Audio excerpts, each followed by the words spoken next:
Bienvenue dans Eau de Vie, le podcast qui vous emmène à la découverte de l'univers des spiritueux, des vins et du monde de la boisson en général.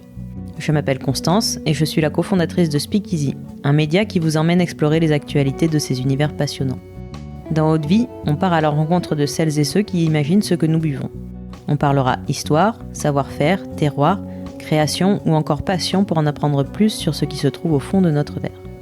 Mais juste avant de vous laisser avec l'épisode du jour, pensez à vous abonner et à laisser une note plus un avis sur Apple Podcast. C'est la plus belle des récompenses pour toutes les heures de travail effectuées chaque semaine. Bonne écoute!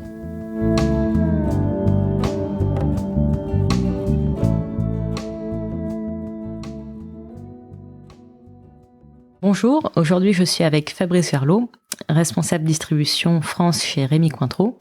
Bonjour Fabrice. Bonjour. Cet épisode donc fait suite à l'entretien que nous avons eu ensemble pour découvrir la distillerie Westland, une distillerie pionnière dans le domaine du single malt américain. Si vous ne l'avez pas encore écouté, je vous invite à le faire avant de poursuivre cet épisode. Et si c'est déjà fait, vous êtes au bon endroit.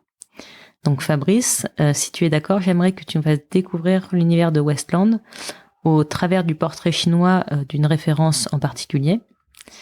Donc je crois que tu as décidé de nous parler de l'American Single Malt, qui est donc la référence phare et permanente de la distillerie Westland. Si tu devais le décrire en 3 mots, ce serait quoi ? Alors, écoute, merci à toi. L'American Single Malt de Westland, en 3 mots, alors je t'avouerai que 3 mots, pour moi, ça va être compliqué de le réduire à 3 mots, ou d'en trouver juste 3 qui vont bien éclaircir, en fin de compte, Westland. Je dirais plus que c'est alors, découverte. Oui. Après, je pense à du pain avec... alors, les nouvelles générations ne connaissent pas ça, mais les anciennes comprendront ce que je dis. Du pain avec du beurre et du chocolat dessus. C'était le goûter que me donnait ma grand-mère. Et je m'en souviens. Alors, comme si c'était hier, grosso modo, oui. Aromatiquement parlant. Et en fin de compte, quand on parle de Westland et de l'américaine, c'est ça qui me vient en tête, c'est ce côté aromatique du chocolat. Ouais. Mais surtout, en fin de compte, c'est ancré, c'est de marquer des souvenirs. Le côté Madeleine de Proust aussi. Ouais. Complètement. Et quant à ça, tu te dis que tu tiens le bon bout. Ouais. Généralement, c'est que c'est plutôt pas mal. Ça, et je te dirais sur le dernier, c'est vraiment ce côté à part. Identitaire. Ouais. Parce qu'on a vraiment une trame dans Westland que je n'ai jamais, à l'heure actuelle, alors peut-être un jour, mais pour l'instant, je n'ai jamais trouvé d'équivalent. D'accord. Ouais. Donc c'est vraiment ce côté identitaire, aromatiquement parlant, qui est à Westland. Ce côté, voilà, Madeleine de Proust, et ce côté découverte, parce que c'est vraiment une découverte en termes de dégustation. D'accord. Bah, tu vois, ça fait presque 3 mots.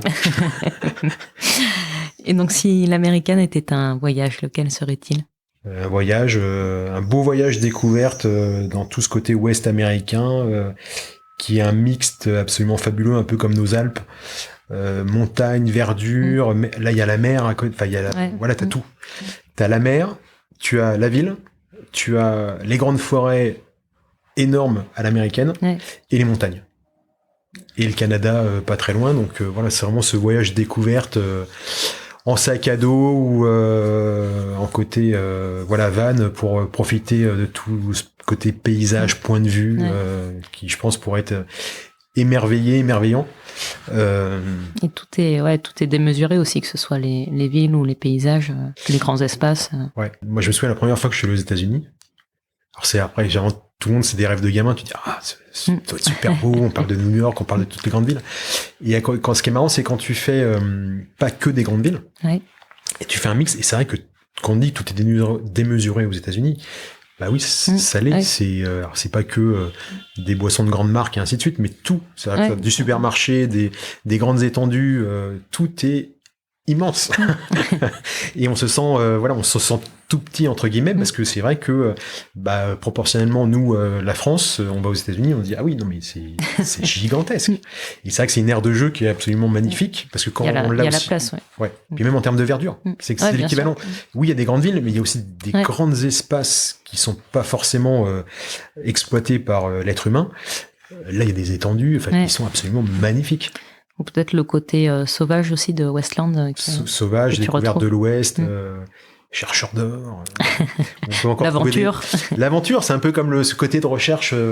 Je sais pas, moi j'aime bien j'aime bien quand j'étais petit aller visiter des maisons abandonnées ainsi pour découvrir des choses. On a l'impression d'être aventurier. Là, on a ce côté aventurier moderne, mais aventurier. Super.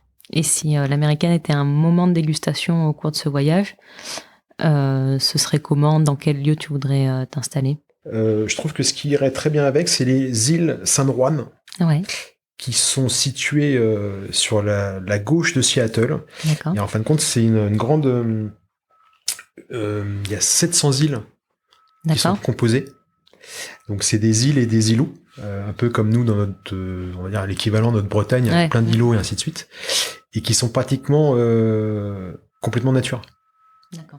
Donc c'est sauvage, il n'y a pratiquement pas d'être humain, et pourtant c'est juste à côté de Seattle, qui est quand même une des plus grandes villes mondialement connues.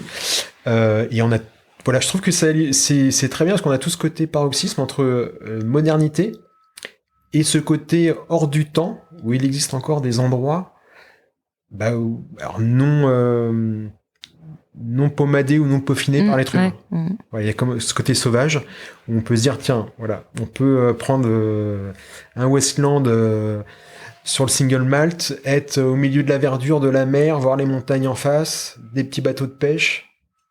Et est-ce qu'on voit de loin la ville depuis ces îles, ou pas du tout? Alors il y a des avant de voir Seattle, tu vois, t'as quelques îles, tu vois quelques villages entre guillemets qui sont plus proches. D'accord. Mais les points de vue sont très très beaux. Et donc si tu avais envie d'une musique pour t'accompagner, tu mettrais quoi? Alors là, ça n'engage que moi. Moi, je dirais U2, Bloody Sunday. J'adore le groupe et j'adore Pour moi, c'est une musique pareil qui m'amène. À chaque fois que je l'entends, ça me met de la joie au cœur, de la pêche. Émotionnellement parlant, ça me parle. Comme Westland, on est sur le côté émotionnel, on est sur ça amène des choses, ça nourrit, ça fait ressentir des choses. On a un petit frisson sur la colonne vertébrale. Voilà, c'est comme un beau paysage.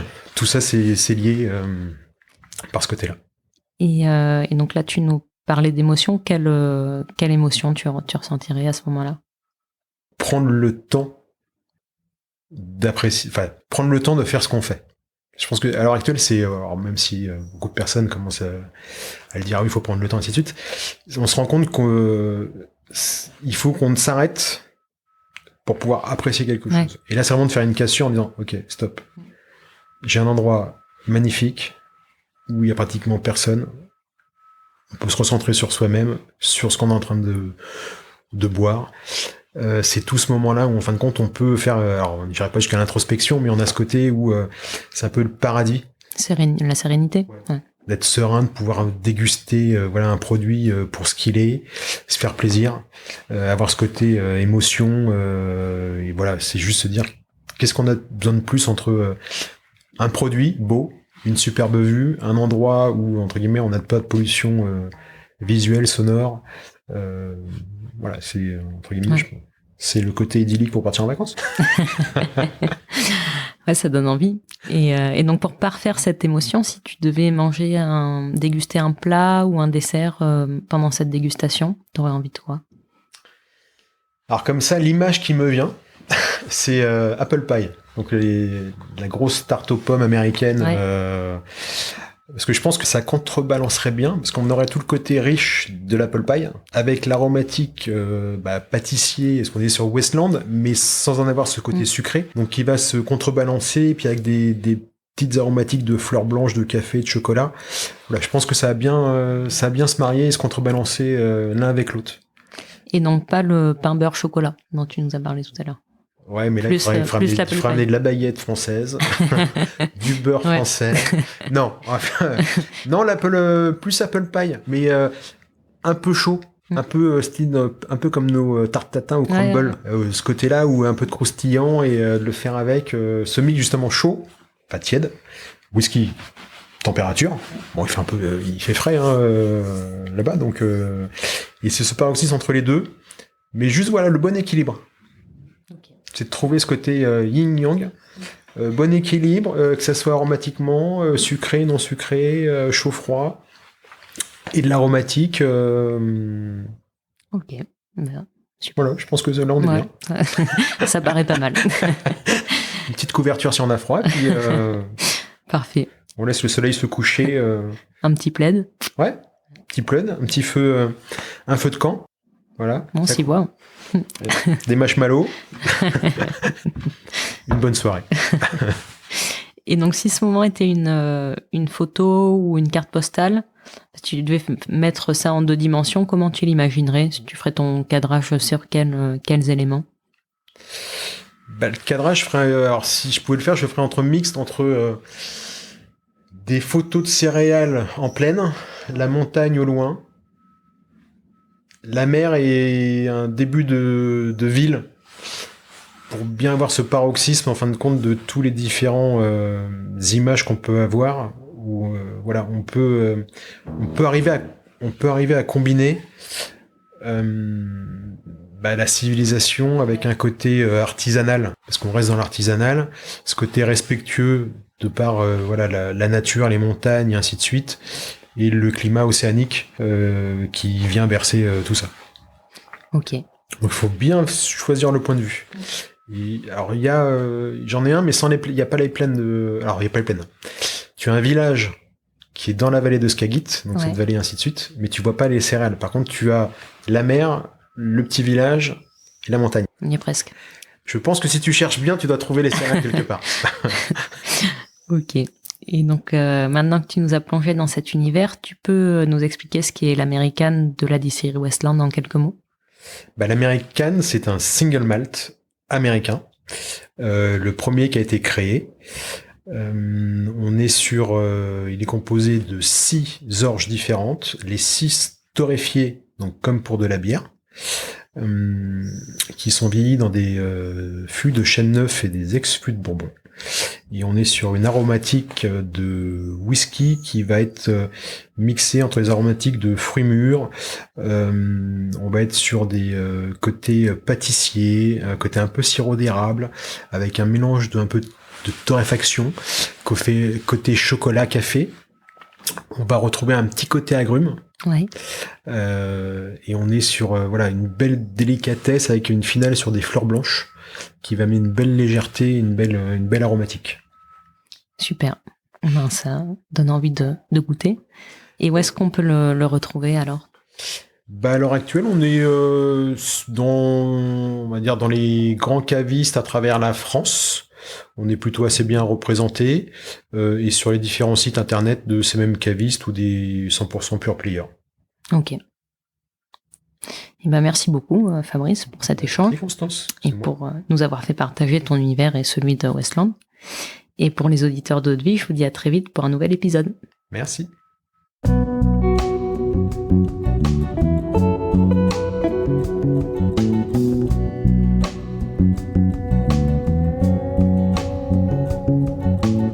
Eau de Vie, c'est terminé pour aujourd'hui. Enfin presque. Si vous avez aimé cet épisode, pensez à noter Eau de Vie 5 étoiles sur Apple Podcast avec un petit commentaire pour nous encourager. C'est ce qui nous aide à gagner en visibilité et nous encourage à produire toujours plus d'épisodes. Enfin, si vous souhaitez en apprendre plus sur l'univers des vins, des spiritueux et du monde de la boisson en général, rejoignez-nous sur Speakeasy, le lien est dans la description. Merci encore et à la semaine prochaine.